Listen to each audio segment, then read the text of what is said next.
Hey, I'm back. Let me first preface this by saying that I'm coughing up a storm here, and this is probably the third or fourth time I've started this little section, and then I start hacking up a lung and blowing my nose and drinking tea.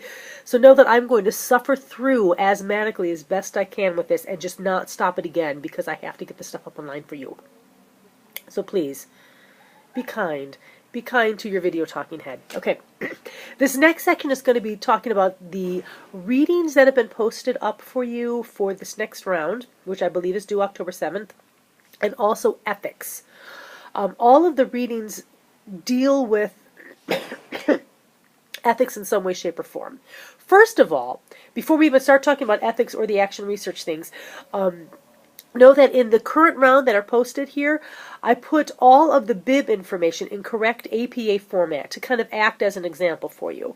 So when you go to the ethics content on the left-hand side of the D2L site, there will be a checklist that says readings, and it has will just have all of these articles. They are not linked to anything, and I've purposely done that. I really want you to kind of really notice the difference between all these articles and how they're put together.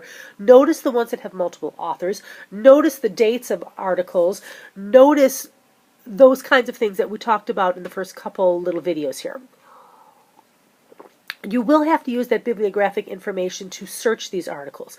All of these articles are available online in our library, so be aware that you should be able to get all of them. Okay. Now, a lot of these ethic article readings are also examples of action research for classroom practice. Now remember, if you decide to choose the thesis option for your MA, this class sets you up to have an action research study ready to go. That's why the name of this class is Formative Assessment and Action Research in Music Education. Action research is the idea that I am going to actively research something in an actual praxis setting or classroom setting that I have. Formative assessment is the idea that I'm not going to wait to the end to count things. I'm not going to have a summative assessment where I find out how things are. As things are forming, I'm going to be reassessing things. And we do this all the time as teachers. I mean, good teaching does that. You don't wait until the very, very end to quiz them to find out if they know something. You're constantly looking and asking and getting feedback and seeing what you need to reteach. That idea of like good teaching is transferred over to good research practice. So formative assessment and action research in music education, in case you were wondering. Yeah, so if you choose to use the thesis option, this class sets you up to do an action research project. And these readings are examples, not all of them, but a lot of them are examples of action research projects.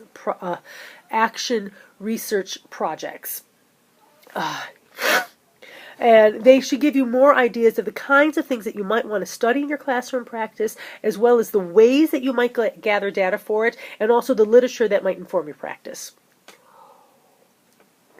Now, it is not incidental that ethical concerns and your first action research examples are being presented at the same time.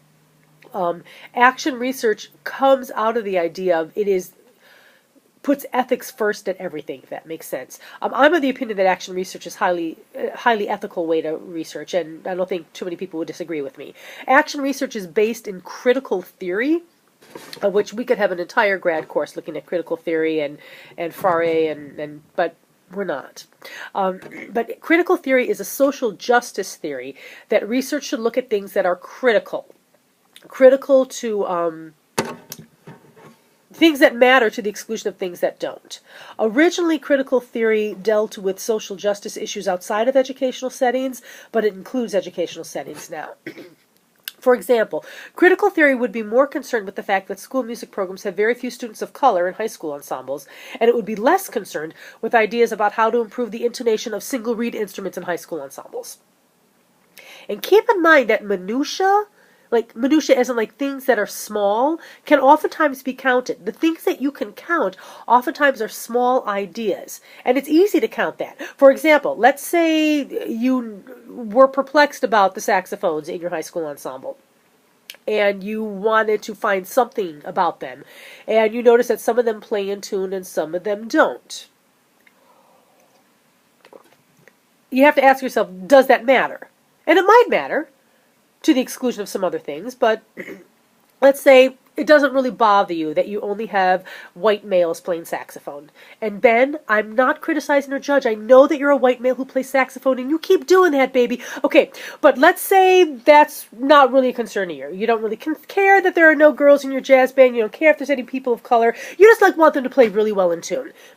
It's easy to solve that problem. It's easy to study that problem. You could do something like figure out how many reeds and what kinds of reeds are used by the people who play really, really well in tune, and what are used by people who don't play in tune. And you can count that, and you can put it, and it can be very objective, and you can lay it out there.